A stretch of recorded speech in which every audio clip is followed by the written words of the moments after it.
Halo guys, kali ini saya mau berbagi pengalaman memakai curing dari curing yang kotak, curing yang manual, geser sendiri, dan curing yang auto flash. Saya mau berbagi pengalaman yang saya sudah alami dan semoga bermanfaat untuk kalian. Eh, saya mau berbagi pengalaman pakai yang curing kotak dulu ya. Curing kotak itu yang saya pernah pakai yang 8 lampu lebih pakai curing kotak itu. Saya pikir awalnya enak, jadi ditaruh terus angkat pindahin gitu aja, karena dia besar juga ya, jadi A3 itu bisa ketutup. Cuman ternyata curing yang kotak itu ada kelemahannya juga. Jadi kelemahannya, pengalaman saya itu pertama saya sablon kaosnya, terus saya taruh curingnya, terus angkat pindah, walaupun ada timernya juga, ternyata harus dipikirkan juga. eh, Kekurangannya itu ternyata yang saya alami itu pas ditaruh terus diangkat, kan disablon lagi bahannya, terus ditaruh lagi curingnya, terus diangkat disablon lagi, kan tergantung beberapa warna ya. Kalau misalnya ada 3 warna, satu warna aja bisa 2 kali timpa. Kalau 3 warna berarti bisa 6 kali curing dong. Nah kalau yang kotak itu kekurangannya itu pas ditaruh, dia panasnya itu tetap di satu titik bahan itu aja, jadinya efeknya itu ditimpa di situ lagi panasnya, diangkat terus ditimpa lagi di situ lagi panasnya, efeknya itu si bahan terbakar atau hangus ya, terlalu kering. Seperti ini nih, saya udah ada contohnya. Jadi si bahannya itu angus. Kalau udah angus begini biasanya dipegang begini aja sedikit dia langsung sobek sendiri. Tuh terlihat kan angusnya. Ini efek terlalu panas. Nah jujur ini waktu kemarin saya sablon memakai curing yang auto slide 3 lampu.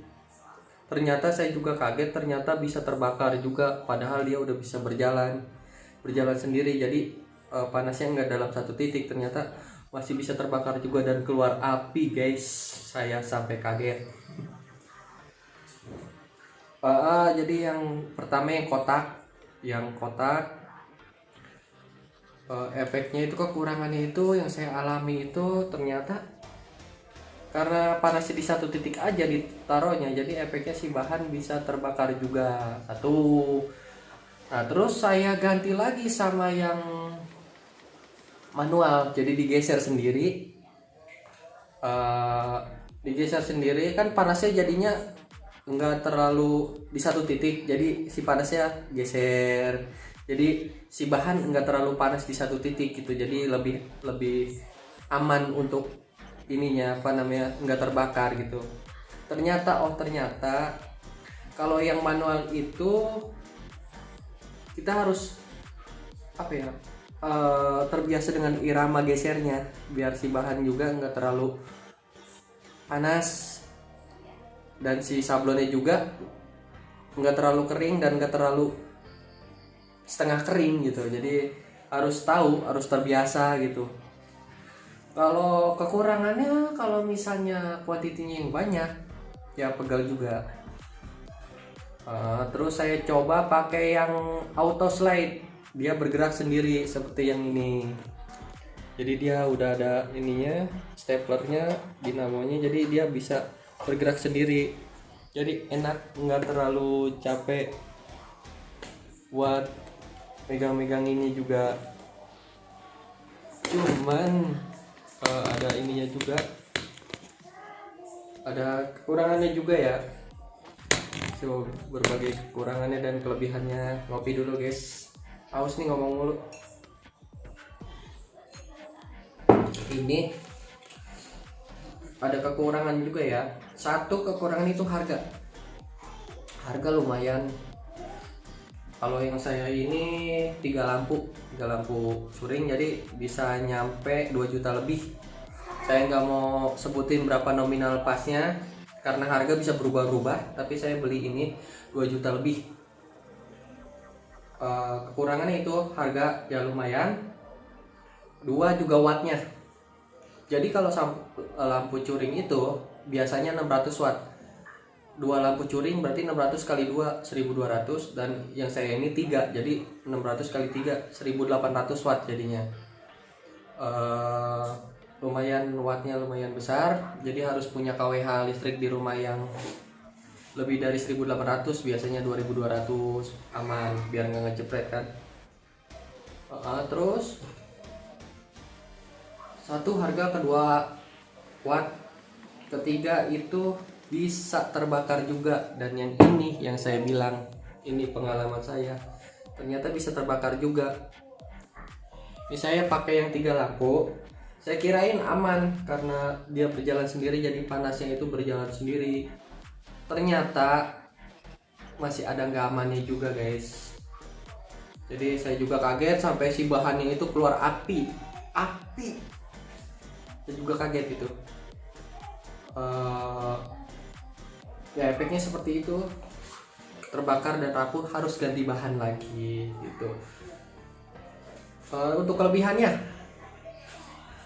saya bicara kelebihannya. Untuk kelebihannya, satu, yang auto start ini nggak capek, jadi dia berjalan sendiri, bisa diatur juga kecepatan jalannya, jadi enak, kita nggak capek harus pegangin sendiri gitu, kita cuma pindah-pindah aja.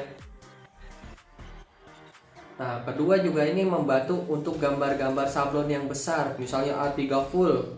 Kalau pakai hot gun kan lumayan pegal, jadi semua gambar harus kena dan harus kering.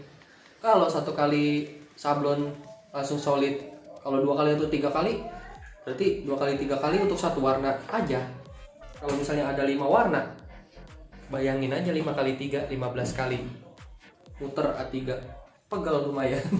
Dan waktunya juga jadi lama, apalagi yang kerjanya sendiri, nyablonnya sendiri. Nah, terus